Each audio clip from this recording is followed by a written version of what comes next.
Hey friends, today I want to talk about unhealthy coping mechanisms. Now I was reminded of this by none other than this Coke bottle right here. Now I don't usually keep this stuff around, we drink it on rare occasions, but we have one today.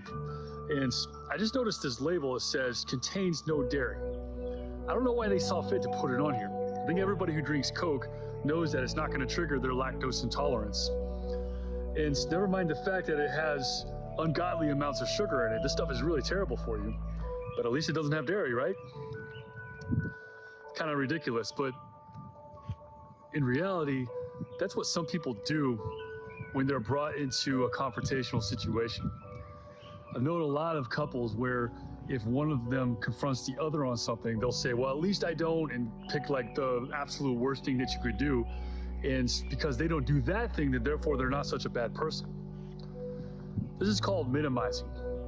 There are some people that are just so uncomfortable with being confronted, so uncomfortable with the idea that there might be something wrong with them, that they just have to find some way to get the attention off themselves.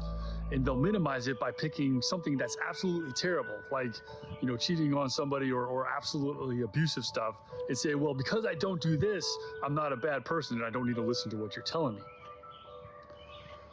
I want to let you know, if you do this, it's important to understand that mature people can handle confrontation.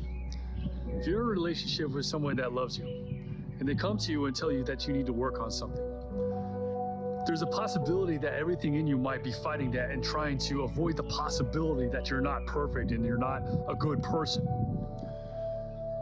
It's important, if you feel that thing rising up in you, to be willing to accept the fact that you might need to do some work on what causes that to happen.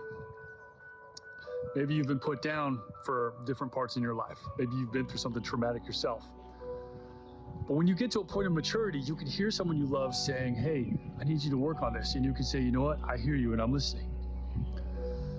Instead of minimizing it and finding something worse than what you're doing and justifying your behavior. Some people will even do what's called deflection, and they'll point out something that the person confronting them does and basically get the attention off themselves. That's not good either. I remember when I worked with juveniles that had committed crimes, no matter who they were, no matter how bad what they did was, they could always find somebody in the room that was worse than them. It's criminal mindset, minimizing deflection. It's not good. And if you are in a relationship with somebody that does this, it may be important to let them know that if it doesn't stop, that they're going to have to get some help, and you're going to have to get some help as a couple. To start putting boundaries and to make it clear that you're not going to be treated that way.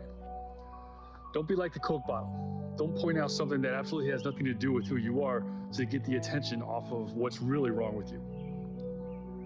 Coke's bad. Minimizing deflection is bad too. God bless you.